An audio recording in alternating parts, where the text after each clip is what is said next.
Best Interests, Part 2. In the second part of this podcast on best interest decision-making, we'll explore the elements of the best interests checklist and what you need to show to be protected for your decision. If you have not yet listened to Part 1, it's recommended that you listen to it before this part. Starting with relevant circumstances. The starting point in the best interests checklist is to take into account all the issues that are most relevant to the decision in question, as well as the specific factors included in the checklist. The term relevant circumstances has a particular meaning and includes those circumstances of which you are aware and which it would be reasonable to regard as relevant. The relevant circumstances will vary from person to person. If the decision is about a person's care, consider the person's needs, the potential benefits and burdens of what is being proposed to meet those needs and any other factors relevant to making a decision, including the availability of less restrictive alternatives. What about participation? You have a duty to support the person to participate as fully as possible in the decision-making process, and in any action taken as a result of that decision. This reflects the empowering ethos of the Act. This is very much a continuation of the second principle. After all, the second principle is about supporting a person to make a decision. Here, we are supporting them to be part of the decision. Consult the person, explain what is happening and why a decision needs to be made. Use simple language to help the person understand the options you're considering. Ask her about the decision at a time and location where she feels most at ease, and break information into easy-to-understand points. What about postponement? The checklist tells us to consider whether the person is likely to regain capacity in time to make her own decision. If so, and the decision can wait, then it must be postponed. However, in emergency situations, for example when urgent medical treatment is needed, it may not be possible to wait, in which case urgent treatment should never be delayed. Sometimes it's possible to take a longer-term view. A person may be able to learn new skills over time, which would permit her to make her own decision in the future. Alternatively, her capacity may fluctuate, may return over time, for example when the result of sudden shock subsides, or the underlying cause may be capable of being treated. What does the checklist say about life-sustaining treatment? Whether treatment is life-sustaining is up to the doctor providing it.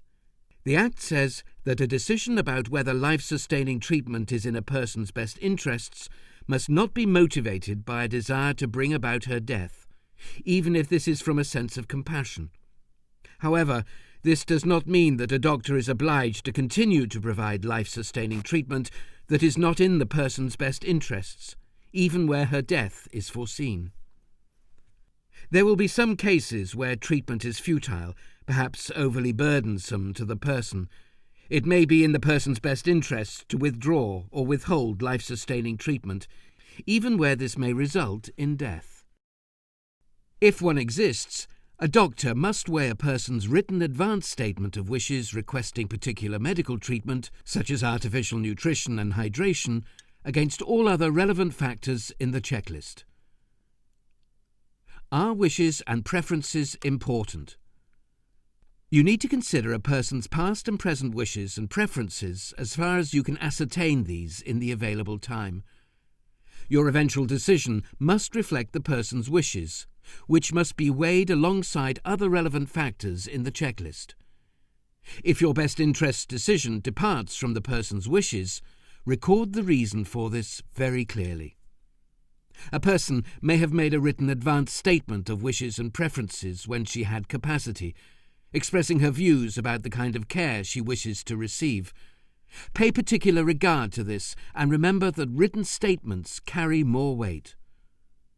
Remember that a person's wishes and preferences may also be expressed orally or through behaviour, expressions of pleasure or distress, for example. What about beliefs and values? Beliefs and values also shape our decisions. A person's beliefs and values can be found in her cultural background, religious beliefs, political or moral views, as well as what you know about her past behaviour. Be sensitive to these. What about other factors?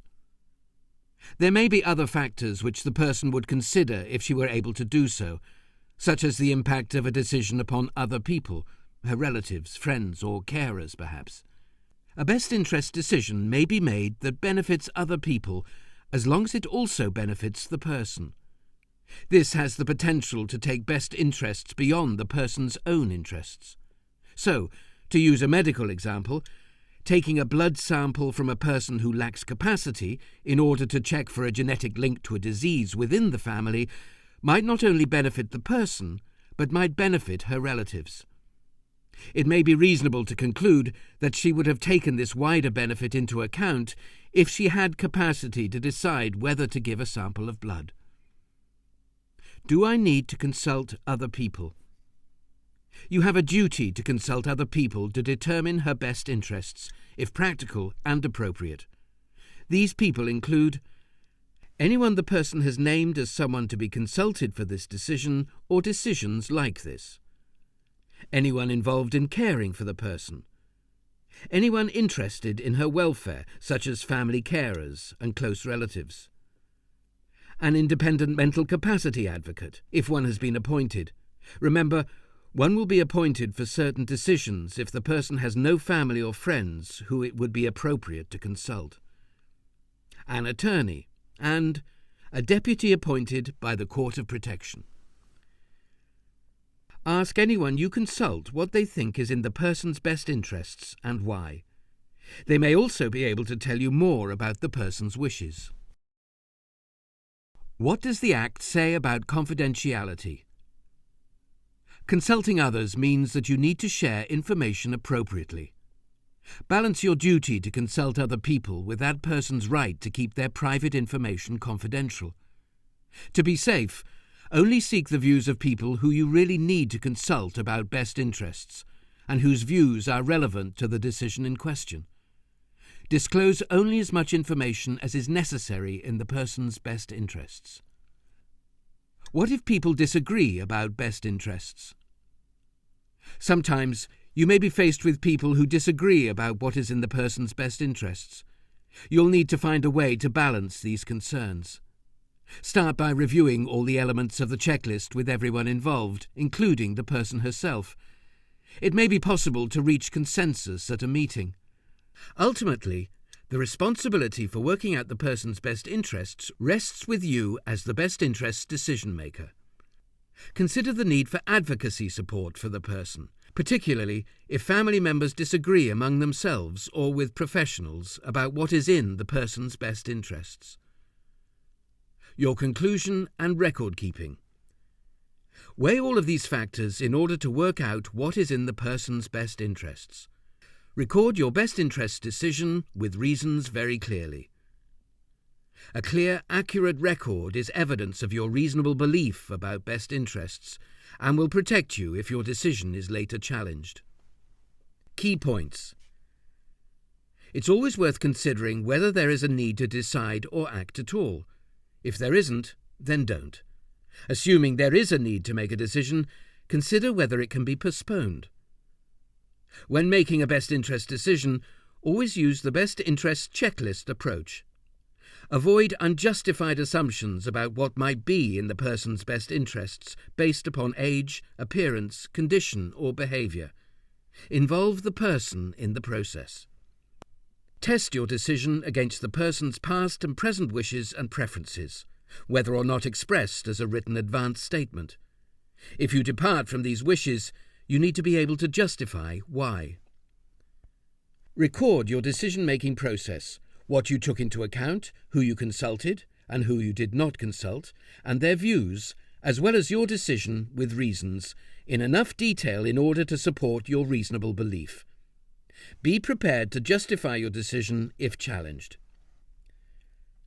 Try to have a system in place for reviewing best interest decision, because this will help to ensure consistency and best practice.